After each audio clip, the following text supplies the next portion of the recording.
Well, for many years, the left, particularly the shallow televised left, has attacked companies for their sexism.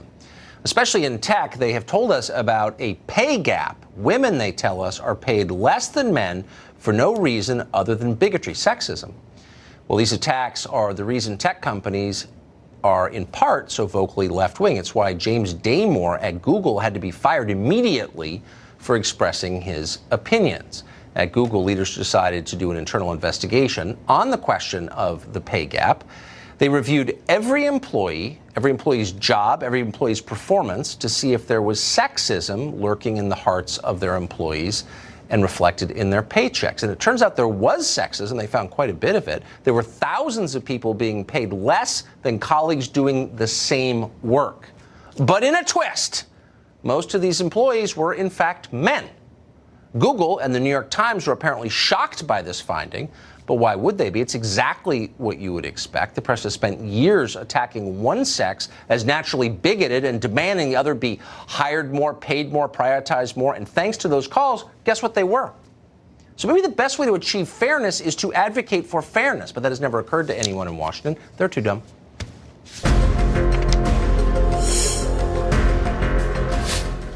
Well, American tech companies used to, not so long ago, tout themselves as champions of freedom in American life.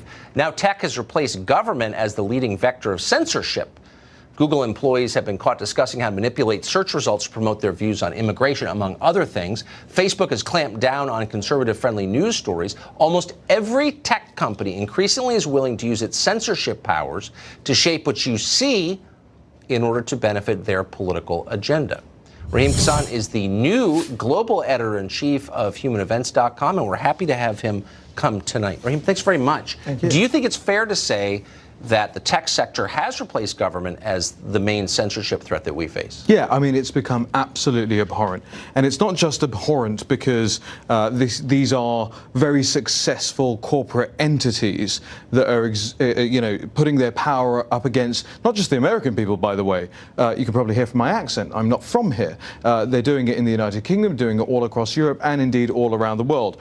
But what's particularly egregious about it is that they are the benefactors not of the free market. They're the actual benefactors of government intervention on their behalves. You know, the Communications Decency Act in the United States allows the Googles and the Facebooks and the Twitters to be classed as non-publishers, which means they are just platforms and can get away with making editorial decisions. You know, I was banned last week from Facebook. That's an editorial decision they made. And I have, as an individual, no recourse against them, no legal recourse against them. They are protected within within U.S. legislation against me as an individual. So they have a special deal from the U.S. Congress. Of course. They also have government contracts up one side and down the other. Absolutely. Absolutely. And so when people like me, you know, there are a lot of what we call, you know, the boomer conservatives out there who say, oh, but the free market, the free market, the free market. But it's not a free market. They're actually undergirded and underwritten by government intervention. So all we're saying is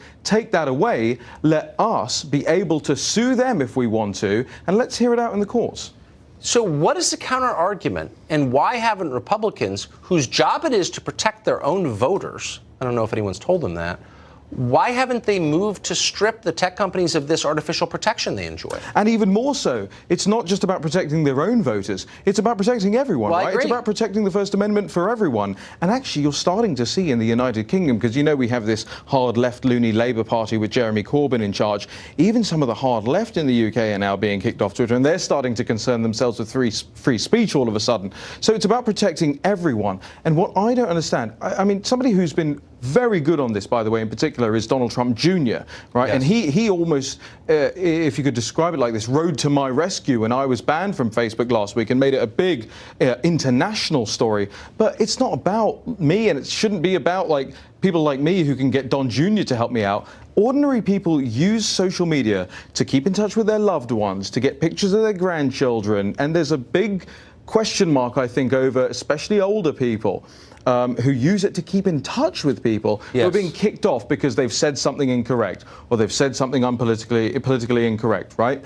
And that's who I'm concerned about. And I'm afraid your congressmen, your senators, especially on the right, are just sort of sitting there and letting this happen. I think Republican voters especially should demand that the representatives do something immediately. Yeah. Like yesterday. Yesterday, 5 years ago. No, I couldn't agree more. It's great to see you. Congratulations. I know you just took over Human Events. Thank you very much. Good for you.